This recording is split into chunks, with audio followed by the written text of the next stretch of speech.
부족할 게 없는데 들어보면 이것저것 다 해보셨더라고요. 결국 돌다 성장의 시기를 놓친 안타까운 케이스들이 가끔 있습니다. 과연 어떤 문제였을까요? 성장에 있어서 놓치면 안 되는 히든 단서, 이 부분에 대해 이야기해 보겠습니다. 안녕하세요. 성장의 판도를 바꾸다.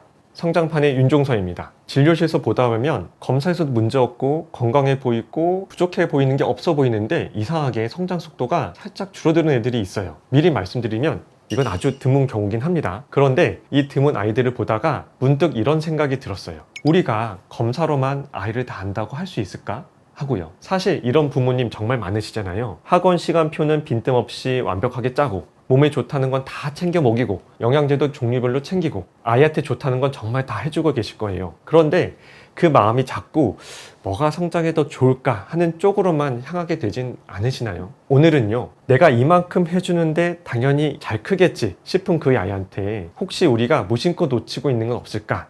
그 이야기를 해볼까 합니다. 우리는 아이가 안 크면 항상 몸 바깥에서 답을 찾으려 합니다. 예를 들면 뭘 더 먹여야 하나? 뭐가 더 부족한 건 아닌가? 이 영상을 보시는 부모님들도 이와 같은 생각을 아마 많이 하시고 계실 것 같아요. 그런데요, 아무리 좋은 걸 먹인다고 안 크는 경우가 있을 수 있습니다. 왜냐하면 그 이유가 몸이 아니라 마음에 있을 수도 있거든요. 말도 안 되는 소리 같죠? 그런데 실제로 이런 사례들에 대한 기록이 남아있더라고요. 이따가 그 얘기 자세히 풀어드릴게요. 솔직히 저도 처음엔 잘 안 믿었어요. 마음이요?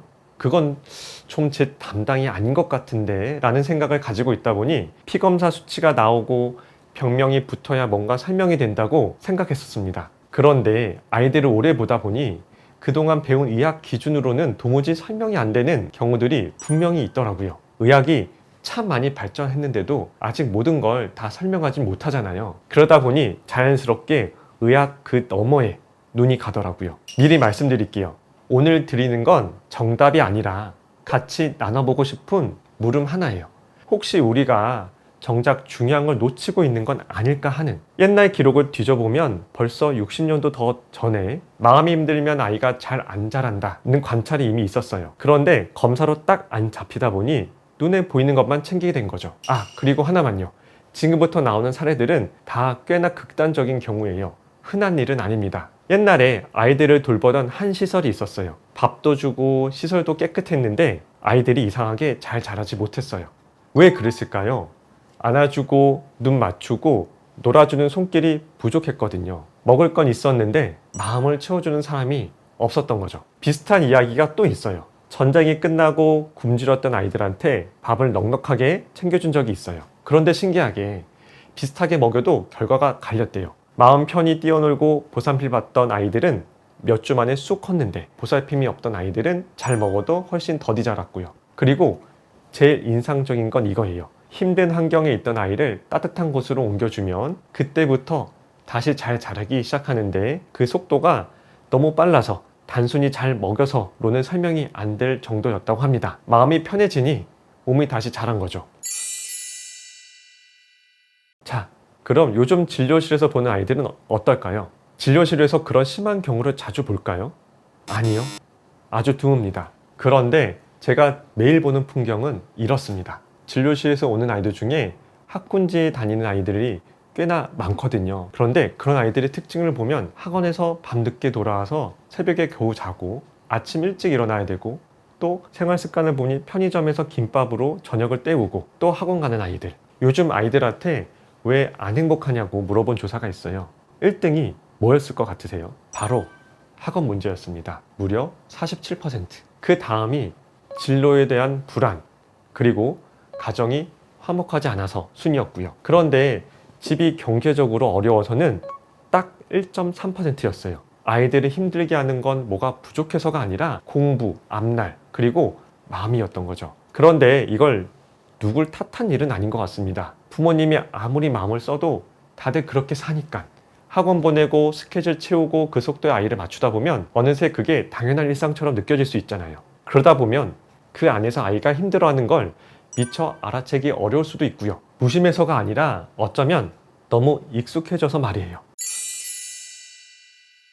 학원 다니는 게 공부 열심히 하는 게 나쁘다는 얘기 절대 아닙니다. 똑같이 빡세게 공부해도 아이마다 반응이 달라요. 내가 하고 싶어서 몰입하는 아이, 몸이 스트레스를 위협으로 안 받아들여요. 반면에 억지로 앉아있고 매일 도망치고 싶은 아이, 이건 완전히 다른 이야기예요. 그리고 여기서 진짜 방심하기 쉬운 포인트, 성적 좋다고 안심할 수 없습니다. 겉으로 모범생처럼 보여도 속으로 제일 지쳐있는 아이들이 있겠죠. 티가 안 나니까 오히려 더 놓치기 쉽습니다. 그래서 오늘 한 번쯤은 성적표 말고 우리 아이가 원래 어떤 아이였는지 한번 떠올려 봐 주셨으면 합니다. 아이 키가 안 큰다고 무조건 마음 문제인 건 절대 아닙니다. 이유가 있다면 갑상선이든 성장 호르몬이든 몸의 기능에 문제가 있을 가능성이 있고 아주 드물게 뇌에 문제가 숨어 있기도 해요. 그래서 아이가 잘 안 큰다 싶으면 이런 검사가 필요한지 여부부터 고민해 봐야겠죠. 이건 그 검사를 다 하고도 이유를 모를 때 마지막으로 떠올려 볼 이야기입니다. 그런 마음이 대체 어떻게 키를 멈추게 할까요? 우리 몸엔 스트레스 호르몬이라는 게 있어요. 코티솔이라고 하죠. 원래 이건 나쁜 게 아니에요. 아침에 우리를 딱 깨우고 급할 때 힘내게 해주는 고마운 호르몬이거든요. 문제는 이게 잠깐이 아니라 계속 높게 깔려 있을 때예요. 그러면 키 크는 호르몬이 나오는 걸 막아준다고 알려져 있거든요. 아무리 잘 먹여도 키 크라는 신호 자체가 꺼져 있으면 몸이 크질 못하는 거예요. 물론 이건 검사로 딱 증명되지 않아요. 할 수 있는 검사 다 해보고 이상이 없을 때 그제야 혹시 마음이 힘든 건 아닐까 조심스럽게 짐작해보는 거겠죠. 딱 떨어지는 진단이라기보다는 다 지우고 남는 물음표에 가깝습니다. 우리는 아이 키를 자꾸 눈에 보이는 재료로만 봐요. 영양제, 호르몬, 유전자, 잘 먹이고 잘 재우는 것도 물론 기본 중에 기본입니다. 그런데 어떤 분야이든 좋은 재료만 잔뜩 있다고 해서 꼭 좋은 결과물이 나오는 건 아니잖아요. 뭐랄까, 그 재료들 너머에 딱 뭐라 말하긴 어려운 그 무언가가 하나 더 있는 게 아닐까. 저는 요즘 그런 생각을 하곤 합니다. 생각해보면 사람이 먹고 잔다고 다가 아니잖아요. 누가 날 아껴준다는 느낌이 있어야 하고 내일이 오늘보다 나을 거란 기대가 있어야 사라지죠. 잘 먹이고 잘 재우는 것 못지않게 사랑받고 있다는 느낌과 앞날에 대한 희망, 그게 아이를 자라게 하는 또 다른 힘일지도 모릅니다. 어떤 학자는 앞날에 희망이 없으면 아이가 덜 크는 것 같다고 말해요. 실제로 미래에 대한 희망이 더 큰 동네일수록 아이들 키도 더 크더래요. 재미있는 건 그 작은 아이들이 특별히 못 먹어서 작았던 게 아니었다는 거예요. 잘 먹는 정도는 비슷한데 앞날에 대한 희망이 옅은 쪽이 더 작았다는 거죠. 물론 이건 딱 잘라 증명할 수는 없어요. 희망이라는 게 워낙 재기 어렵고 이렇게 보는 학자들도 아직 소수고요. 그냥 저는 이런 상상을 해봅니다. 사랑처럼 희망도 눈에 안 보이게 아이 몸에 스며드는 게 아닐까 하고요. 끝없이 남과 비교당하면서 나는 아무리 해도 안 돼 하는 마음이 자리 잡으면 그게 바로 희망이 사라진 상태예요. 그러니까 아이한테는 스트레스도 희망이 없는 것도 둘 다 성장을 방해하는 무거운 짐이 될 수 있습니다. 솔직히 오늘 말씀드린 연구들 완벽한 건 아니에요. 오래된 관찰도 많고 딱 잘라 증명된 것도 아니고요. 그래서 비판적으로 걸러 들으셔야 하는 것은 맞습니다. 그럼 어떻게 해야 되냐? 라고 물으시면 솔직히 어렵습니다.